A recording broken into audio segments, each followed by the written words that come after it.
Okay, let's unpack this. You might have heard the conversation around international students in Australia. Maybe debates about their numbers, concerns about, impact on cities, perhaps even linking them to things like housing costs. But what if the data, the actual information from the sources you've shared with us, tells a much bigger, far more essential story about their role, especially coming out of a massive economic shock? What's fascinating here is exploring that precise tension, the difference between, say, public perception and the undeniable economic impact detailed in your material. Exactly. This deep dive is all about uncovering that story. We're digging into the indispensable role international students played in Australia's economic recovery and keeping the labor market stable after COVID-19, drawing directly from the sources you provided. And to understand that role, we really have to remember the backdrop. Your sources paint a clear picture of the challenge COVID presented.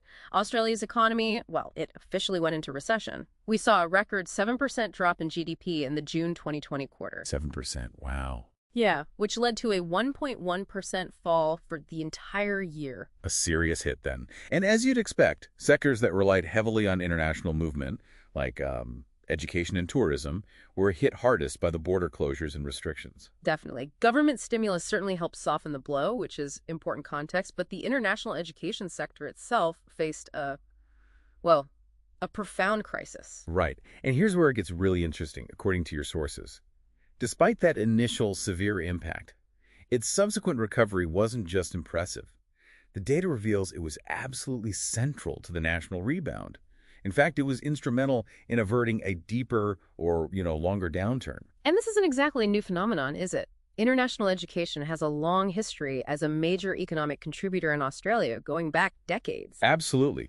Your sources highlight its significant growth, averaging around, 14% annually in volume terms from 1982 right up to 2007. By 2007, it had already climbed to be Australia's third largest export. That's huge. It surpassed leisure travel services even then. And this is a crucial point the sources emphasize. Nearly all of that value, about 97% back in 2007, came from students actually studying here, within Australia. That money wasn't just earned offshore, it was injected directly into the economy, spent in cities and towns, creating that vital economic activity. Then came the shock of COVID. Your material details the dramatic decline. The sector's value roughly halved. Halved. Yeah, dropping from a peak of over $40 billion in 2019 to around $22.5 billion in 2021. That was a huge blow, particularly for universities, obviously. A massive hit, yes. But then look at the rebound the data shows. It surged to over $29 billion in 2022. And then rocketed up to $48 billion in 2023. $48 billion. That actually positioned it as the second biggest export that year, right behind mining. Wow, second biggest. And it didn't stop there, did it? It hit an all-time peak of over $51 billion in the financial year 2023-24. That's just a stunning comeback. It really is. Your sources do mention that its specific ranking second, third, or fourth can, vary slightly depending on how you measure it, calendar year versus financial year, and fluctuations in commodity prices. But the consistent message is its place among Australia's absolute top few export earners. Undeniably important. And we zoom out to the national picture. This recovery wasn't just important for this sector, it was crucial for the whole country.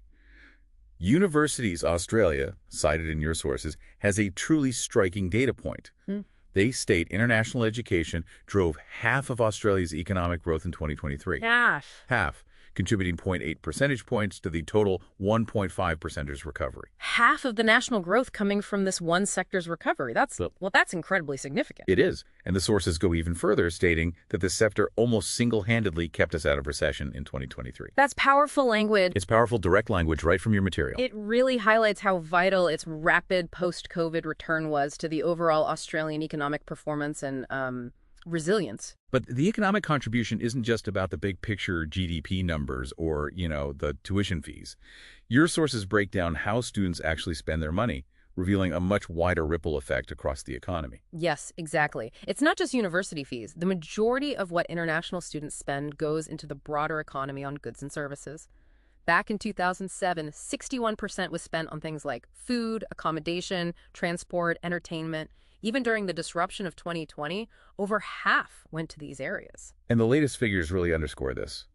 In FY 2023-24, Over $30 billion came from their spending on goods and services, compared to about $20 billion on tuition fees. 30 billion into goods and services. That's a huge amount flowing directly into local businesses, cafes, shops. Landlords, transport providers, this is where that multiplier effect really kicks in. When students buy groceries, pay rent, use public transport, or go out, that money circulates, stimulating activity far beyond just the education institutions. Okay, let's unpack another absolutely critical piece the sources highlight. The integrated contribution of students as workers. This is key. A significant portion of the student expenditure we just talked about, it's actually funded by their work right here in Australia. Right. The ABS estimates, cited in your sources, that around a quarter of their total expenditure, that's roughly $13 billion in FY 2023-24, is funded through international students' local employment. 13 billion. So this creates a really unique dynamic, doesn't it? Their participation in the labor market directly enhances their overall export value to the country. They're providing foreign income and contributing to the domestic workforce simultaneously. It's quite remarkable. And that workforce contribution became absolutely essential after COVID, especially in what some sources term the odd job market, those crucial casual and part-time roles. Oh, definitely. Australia faced really widespread and severe labor shortages coming out of the pandemic. Your sources note it was ranked as the second most severe in the developed world. Think about it. 85% of businesses surveyed couldn't operate at full capacity. This hit sectors like hospitality, retail, shopping malls particularly hard. 85%. And we're talking about national shortages across more than 330 occupations. Yeah, including major areas like healthcare. There's a projected need for 250,000 skilled workers by 2027 and a shortage of, 70,000 nurses expected by 2035, plus huge gaps in skilled trades. And this is where students stepped in. International students played a vital and incredibly flexible role in helping to fill these gaps, especially in those casual and part-time positions. Your sources describe them as critical for support roles. Many were taking those lower-wage jobs that are nonetheless essential for industries to function smoothly. And the government explicitly recognized this. The sources mentioned specific policy actions. Back in March 2020, work hour limits for students were temporarily lifted. Right, in essential services. Exactly. Aged care, supermarkets, precisely to address staff shortages in those areas. It was deliberate. And post-COVID, government policies like visa rebates and efforts to clear backlogs were explicitly aimed at encouraging their return to address critical workforce shortages and boost the economy. That's the official language. So this wasn't accidental. They were seen and maybe used as economic shock absorbers. Pretty much. When the domestic workforce was disrupted by illness, isolation, or just the sudden demand surge, students provided that flexible, responsive pool of labor needed to help keep essential services and businesses running. Industry bodies saw it too. Absolutely. Retail associations like the ARA and NRA, cited in the sources, emphasized their indispensable role as both workers and consumers. They called students crucial for part-time and casual roles and key to solving the retail labor crisis, which at one point had over 25,600 national vacancies. 25,000 vacancies just in retail. Wow. And just to put it in perspective, the international education sector as a whole, through all these channels, supported about 250,000 Australian jobs in 2023. 250,000 jobs, that's more than double the combined employment in the mining sector, just for context. So pulling it all together, we have this documented picture of an enormous economic engine, the top export driving national growth, and a crucial flexible workforce filling critical gaps needed for businesses to operate. A really powerful combination. Yet, despite these massive data-backed contributions, your sources highlight a really significant disconnect.